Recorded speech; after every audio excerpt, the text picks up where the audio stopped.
Welcome back to Fallout 4, my wonderful family. Today we're taking a look at a mod that takes those rundown settlements and fixes them up or guts them out so we can truly have the wasteland home we desire. This is clean and smooth, the complete Commonwealth collection by OK1682, and this mod is a collection of the author's previous settlement mods, all in one big handy collection. Yes, we have all 30 settlements revamped and ready for us to tinker with. We're going to go and take a look at just a handful of these settlements and ones that I think are probably the best in the game. First, let's start with Sanctuary. When you head in, you'll notice that the wooden bridge has been fully repaired, but when you look ahead, the neighbourhood begins to resemble the real life Sanctuary in that there is pretty much nothing there. All the houses bar 2 have been removed, as well as the rubble and junk, and now gives off a kind of eerie and lonesome feel. The two houses that remain are the player's house and the one across from it, since both of these houses are important for the story, I assume. You'll notice that the road has been fixed and replaced with a pre-war texture. That, combined with the new empty space, would make an excellent home base for the player or for some settlements to be free of restrictions. At some points I did notice objects floating in midair, like the terminal and safe the player can find a few houses down. It isn't always there, but I assumed it was kept there for the player to read and to get what was in the safe. I should mention that it's recommended that you begin a new game with this mod, as structures you have already built could become mangled with the settlements that have been repaired, but more on this a bit later. Next we come to the closest settlement to Sanctuary, the Red Rocket gas station just over the bridge. As you can see, I've built a small studio here, but nothing seems to be mangled or colliding, as this too is pretty much just a cleanup job, removing rubble, litter and bits of furniture. I did find a few more floating objects here too, including the cash register, despite the counter being removed. But other than that, the mod has kept the place a bit more spacious.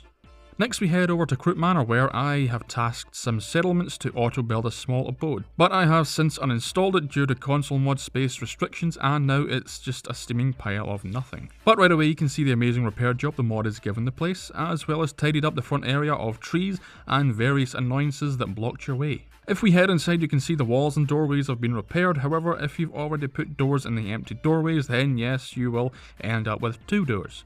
You can see that the new structures overlap the makeshift walls I've put in, and whatever Sim Settlements has also done. I should point out here that after you install this mod, certain enemies that you previously fought here may return once again. There is much more space here at the settlement to build, or as I said before, for Sim Settlements to be less restricted. I'm unsure as to why the mod author removed the centerpiece out front, as it didn't really seem as if it was junk, but then again, this mod seems to be more than just a cleanup job, but a chance for the player to completely fulfill their perfect settlement idea by making space for whatever they want. So, it's very important that you start a new game or a modded playthrough for this mod, as it will interfere with anything you've previously built. So let's move on to the next settlement, the castle. Now, when you arrive, you'll notice that we have a new, smaller stone wall and a set of steps that leads us to the broken wall that we can enter the castle from. The castle wall itself is still broken and ruined in the usual part. The reason for this I don't know, but maybe there just was no parts available to replace the broken parts. There's also a nice brick building surrounding the radio mast right in the middle, which makes a lot more sense to me and keeps our operator nice and warm and toasty. The rooms inside have been cleaned up, but we do still have nests of Mirelurk eggs, as they are used in the quest to take over the castle from the infestation. So I'm afraid they won't be going anywhere, but again, I do think that makes sense. Out back we have a little dock with our own boat. I'm unsure if we can take it to locations in the Commonwealth, but to be honest I do think it's mainly for decoration. And lastly we have Spectacle Island. I've never done much with this place other than eradicate the Mirelurk infestation. Now the Mirelurks are still there, but other than that the place has pretty much been stripped bare, with a new dock replacing the old one, and again we have a nice decorative boat here, as well as a power armor station on the far side. You'll notice the crumbling houses are gone, and the only building on the island is now a small warehouse kitted out with several workstations all ready for you to use. With the trees removed, you can see directly to the other side of the island. As well as that, the destroyed boats and shipping containers have also been removed from the shoreline. Once the Mirelurks have been cleared, you are free to set up your own quiet island getaway, or maybe even an island fortress. In all honesty, this is a must-have mod for anyone wishing to claim more space for structures within their settlements, or if you want to see a few of the vanilla structures fixed up, so they can have their ideal dream settlement.